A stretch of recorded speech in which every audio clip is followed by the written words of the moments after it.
Start with Steve Kitchen, who lives just down the road here on Hartville Road, and he's been having some issues with his water well. He's going to tell you about that. Steve.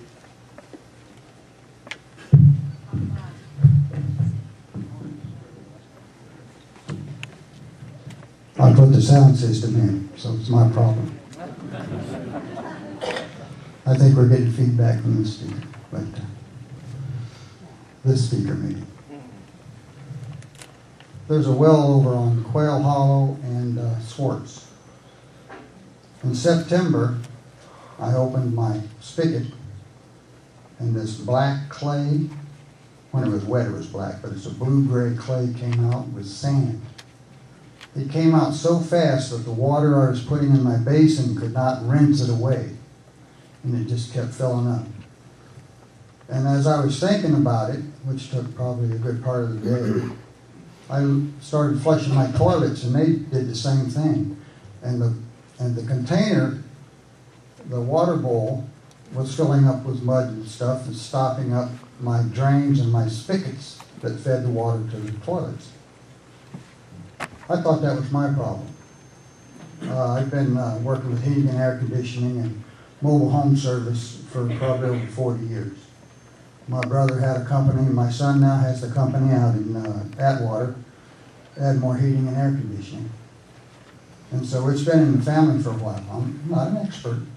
I mean, the professionals will say, first off, I'm not an expert, but it's happened to me. So I started checking out what to do, and I thought, well, maybe my well caved in, because I have a well and a submersible pump. So I pulled my pump, cut 10 inches off the feed valve, the feed line, stuck it back in. Well, before I put it back in, I noticed there was a sand and dark gunk all over it, so I cleaned up my sump pump, and I figured, well, it's been here 20 years, and I've had no trouble, so, you know, it's about time. So I put it back down in the well. It went for a little while, and finally the water started getting less pressure and less pressure.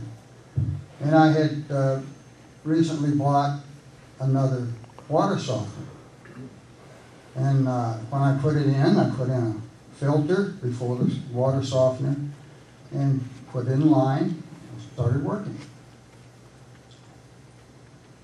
And then, as the pressure got lower and lower, I figured, well, I'll check my filter first. It's a 24-inch filter, and they're supposed to last about 3 months or so before you clean them or replace the filter. So I opened it up, and it's plugged full of black or blue-gray clay, or it could be the shale. I don't know. It possibly could be. So I took it, rinsed it all out, put it back in, and I started getting water pressure back, and by this time, the onslaught had kind of slowed down a little bit, and I began to get a little more clear water. But it never got really clear again until this day. It's still dark. So after about 3 weeks to a month, it quit altogether. I burned up a pump. It cost me $552 for a submersible pump. Now my water softener is plugged. It's not working properly, and it's supposed to be one of the best ones, a Connecticut. So I live probably, as you go by the road, it's about 2 miles, or a little more. And I live a mile from Randolph. So if it can reach me, it can reach you. Okay? And that's because I've never had it before.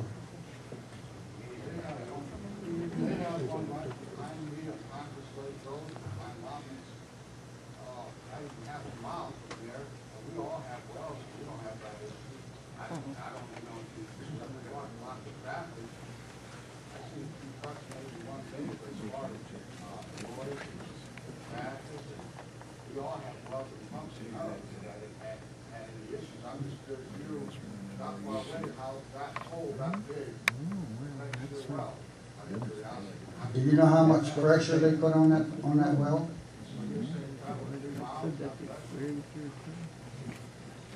that's for you to decide.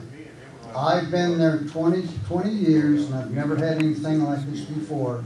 And when they put the well in, I'm having problems.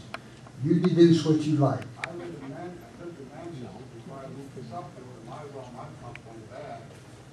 And it was dirty down in and out too, but there's no wells or anything around there. I live close to a creek, and I live next to a spring. And that's a direct channel to anywhere. You cannot see underneath the earth. No, I'm close to a well. Thank you very much. Goodbye.